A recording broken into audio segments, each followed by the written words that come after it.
Hi hello welcome to our channel. నేను మీ astro numerologist Nivas Valmiki.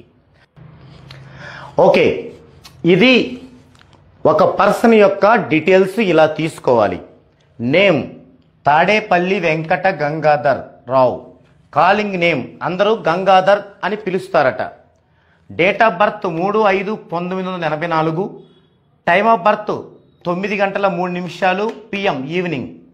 Place of birth Nemalipuri, Narasaraopet, అంటే నర్సరావుపేటకి సంబంధించింది, అంటే నర్సరావుపేట మండలం. Marriage date 30/12/2010. Life partner date of birth 3/11/1986. Children 1 30/11/2011, children 2 3 4 2014. వీరిద్దరూ కూడా గర్ల్సే.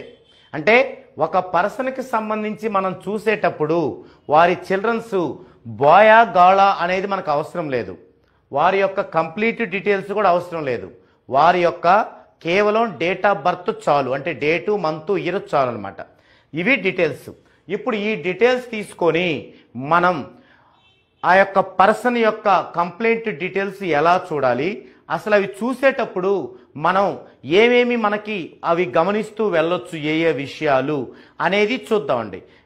వీరి యొక్క రాశి చక్రంలో పుట్టుకతో ఏమైనా దోషాలున్నాయా?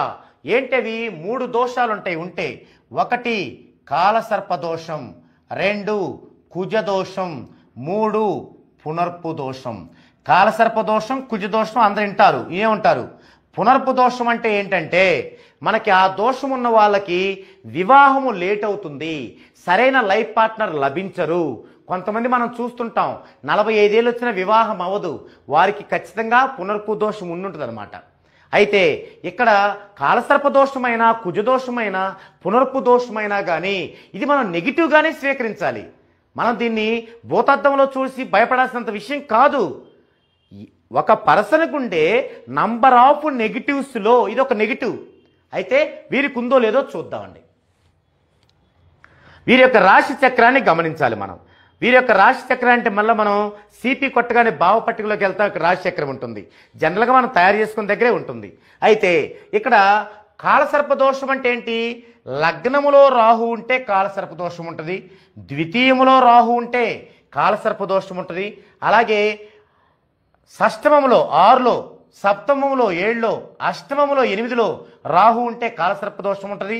తర్వాత వ్యయములో రాహు ఉంటే 12లో రాహు ఉన్నా కూడా కాలసర్ప దోషం ఉంటుంది.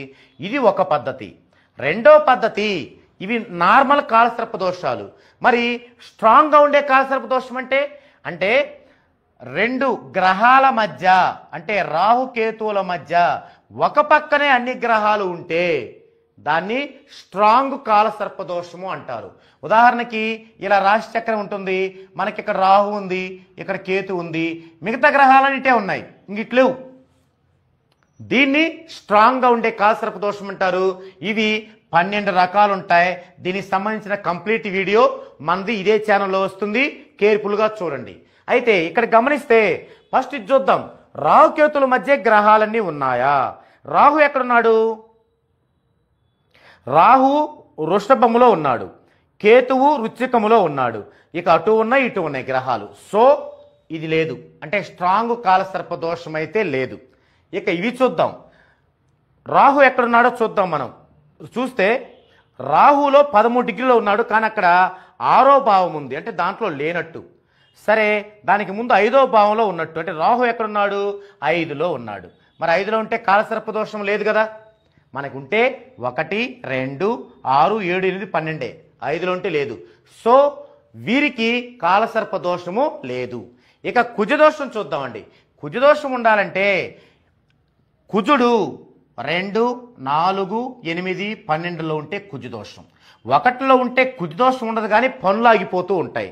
సరే, వీరికి ఎక్కడున్నారు కుజుడు చూద్దామండి.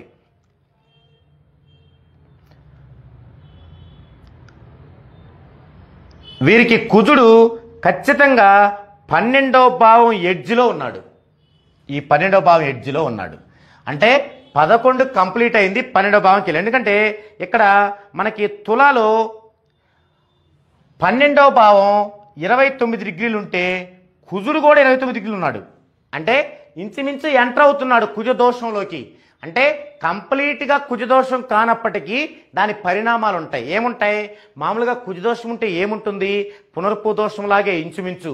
అంటే వివాహం బాగా జరగకపోవటం, సరైన లైఫ్ పార్ట్నర్ లభించకపోవటం, తర్వాత ఆర్థిక పరమైనటువంటి ఇబ్బందులు ఎదురవ్వటం, ఇలాంటివన్నీ జరుగుతుంటాయి అన్నమాట. సో వీరికి స్టార్టింగ్లో అంటే బిఫోర్ మ్యారేజీ ఆర్థిక పరమైన స్ట్రగుల్స్ మొదలవుతాయి ఈ కుజదోషం టచ్ అవ్వడం వల్ల. తర్వాత వివాహానికి సంబంధించి కొన్ని రిస్కులు ఫేస్ చేయాల్సి ఉంటుంది. అంటే లైఫ్ పార్ట్నర్ని ఎంచుకోవటంలో, మ్యాచెస్కి తిరగడంలో కొన్ని రిస్కులు.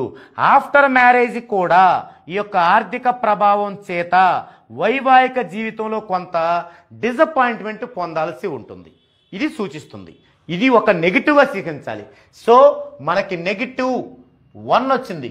-1 కుజదోషం ఎంట్రీ ద్వారా -1 వచ్చింది. మరి పునర్పు దోషం ఉందా? పునర్పు దోషం అంటే ఏంటంటే ఎవరికైనా రాశి చక్రములో శని చంద్రుడు కలిసి ఒకే రాశిలో ఉంటే, ఒకే భావంలో కాదు ఒకే రాశిలో ఉంటే, చూద్దామండి. శని ఎక్కడున్నారు? ఈయనకి శని తులలో ఉన్నారు. మరి చంద్రుడు ఎక్కడున్నారు? చంద్రుడు వృషభంలో ఉన్నారు. సో ఛాన్సే లేదు. పునర్పు దోషం లేదు, కాలసర్ప దోషం లేదు, కుజదోషం కూడా తగు మోతాదులో ఉంది. ఇది ఒక నెగిటివ్గా తీసుకుందాం మనం. ఇప్పుడు ఒక నెగిటివ్ వచ్చింది.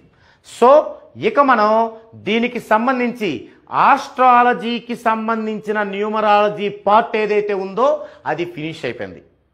ఇక మనం న్యూమరాలజీలో ఉన్న ఎక్స్టెన్షన్లోకి ప్రవేశిస్తున్నాం. దానిలో మొట్టమొదట చేయాల్సిన టాపిక్ ఏంటంటే వీరి యొక్క డేట్ ఆఫ్ బర్త్ ఏంటి, ప్యాటర్న్ ఏంటి, డెస్టినీ ఏంటి, వీరి యొక్క లైఫ్ ఎలా ఉండబోతుంది, వీరికి ఏ సంవత్సరాలు ఇంపార్టెంటు, ఈ టాపిక్ ఇప్పుడు చూద్దామండి. ఓకే, ఇప్పుడు ఇక ఎక్స్టెన్షన్గా ఉన్నటువంటి మన అసలైన న్యూమరాలజీ పార్ట్లోకి వెళ్తున్నాం. ఆ వెళ్ళడానికంటే ముందు కొసమెరుపు ఇంకొకటి ఏంటంటే, ఇదే గనక మనం చిన్న పిల్లలకి చూసినట్లయితే, అంటే అప్పుడే పుట్టిన బర్త్ బేబీస్కి చూసినట్లయితే ఈ అంశాలతో పాటుగా ఇంకొక అంశం చూడాలి. అదే ఏంటంటే నక్షత్ర దోషం ఏమైనా ఉందా. అలా దోషపూరిత నక్షత్రంలో గనక వాళ్ళు జన్మించి ఉంటే ఆ నక్షత్ర పాదాన్ని బట్టి ఎవరికి ప్రాబ్లం దానివల్ల అనేది మనం నిర్ణయించి దాన్ని -2గా తీసుకోవాలి. ఇప్పటికి -1 అయిపోయింది. ఇప్పుడు అది కూడా ఉంటే -2 తీసుకోవాలి.